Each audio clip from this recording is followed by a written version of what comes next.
Greetings, intrepid adventurers. I am Whisper. Welcome back to the library.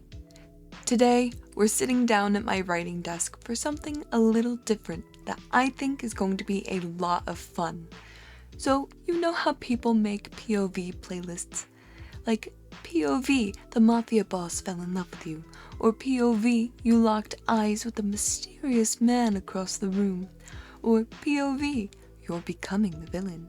Or POV, you accidentally hooked up with the rich billionaire CEO of your company. So on and so forth. Some have more interesting premises than others, but they all hold potential. I thought it would be a fun challenge to try writing pieces inspired by them. I'm not expecting to write anything groundbreaking, of course. It's just a fun exercise, if nothing else. I have a whole slew of playlist videos saved, and the creative juices are already starting to flow in anticipation. My plan is to use the title as the theme. With that in mind, I'll listen to the playlist, take some notes on first impressions, thoughts, vibes, anything that comes to mind on my first listen. Then, using the notes I've taken, I'm going to actually write something. The only catch is that I'm limited by the length of the video. That's all the time I'm going to give myself to write. I'm going to slowly use longer and longer playlists the more comfortable I get. I figure very long and very short playlists are more of a challenge that I'll have to work up to. The playlist we'll be using today is entitled POV, You're Dancing with Someone in Your Dreams.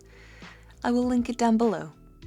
It's 13 minutes of classical instrumental music, so that is my time limit for writing. When I was doing my first listening, the line, "I won't be there when you wake, but know I'll be thinking about you. No amount of realities or dimensions put between us will keep me from finding you," popped in my head. I have a reincarnation, kind of soulmate universe I write in sometimes. I think this will fit right in. The surprise to no one is that the first impressions was the easy part. I just had to put aside a few minutes to listen and take notes. The actual writing, well, that was harder than I expected. My mind went completely blank because of the time limit, but I also had so many ideas buzzing around. I kind of blurred out while I was writing it. I do a lot of my best writing when I'm dissociating. Just letting whatever my hand writes come into the world. Just trying to describe what I see in my mind's eye. But 13 minutes is a lot shorter time period than I would have liked. Definitely shorter than I anticipated. I always handwrite my notes and drafts. I have for as long as I can remember. I have such a hard time trying to get the ideas to flow when I'm typing. That only works when I'm transcribing between drafts, so I picked out a pen that's nice to write with, but next time I'm going to use a reliable Pentel RSVP instead of a gel pen. Gel pens just run too high a risk of smearing and kind of glide across this particular notebook far too easily. The notebook I'm using is a Campus. It has the smoothest, softest paper I have ever encountered. They're wonderful to write in. I'll leave a link in the description below if you want to check it out for yourself. I was so frazzled trying to write, I almost forgot the line that came to mind during my first impressions. But I didn't want to stop writing and risk breaking what little flow I had, so I just worked with what I could remember. I wasn't exactly expecting to write anything worthy of a Hugo Award, but I was at least hoping to break 500 words. I'm not sure if I wasn't writing fast enough or if the words just weren't flowing as quickly. I even hoped I'd get 2 pages written, but I barely managed 1. I don't think the outcome was bad per se.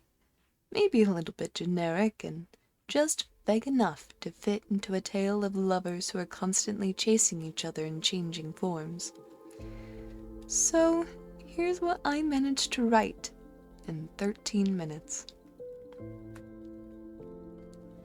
The dreams started like they always did, with laughter. An orchestra played in another room. It was hot, almost too hot. I could feel it in my face. The scent came, a nauseating flurry of perfumes.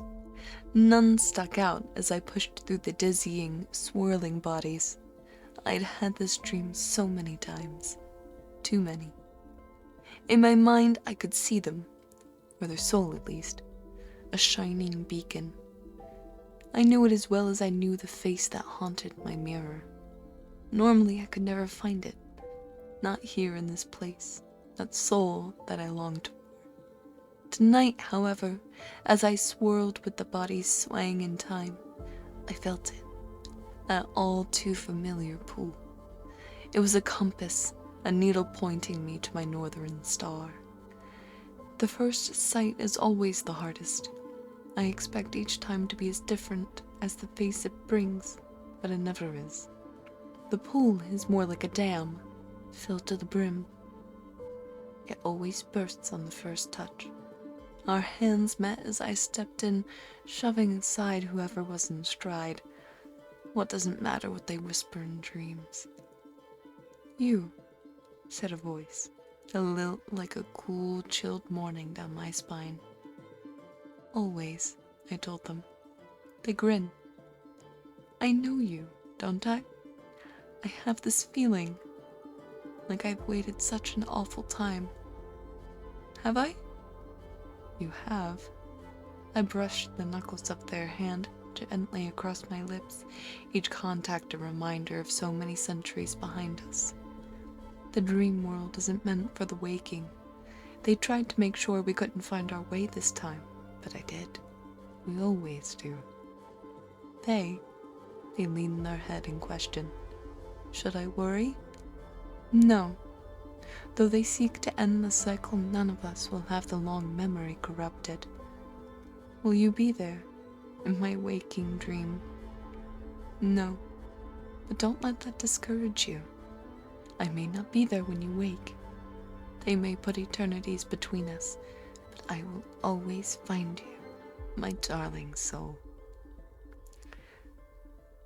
That last part would have been the optimal place to put that first impressions line, but I obviously botched it just a little bit.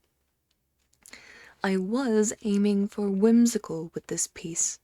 I had a vision in my head of warm lights and smiling faces, swirling bodies and big gowns with lace gloves, maybe even feathery masks.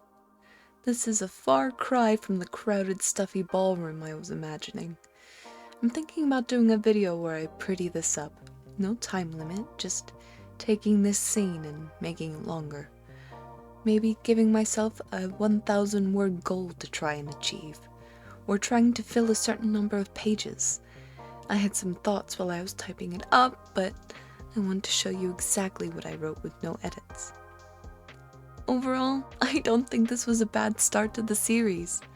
I'm looking forward to making more in the future, and let me know if you come up with any of your own. Who knows what we'll create together. I'm just hoping that you all enjoyed, and I hope I get to see you in the next one. Until then, remember to keep dreaming. Farewell.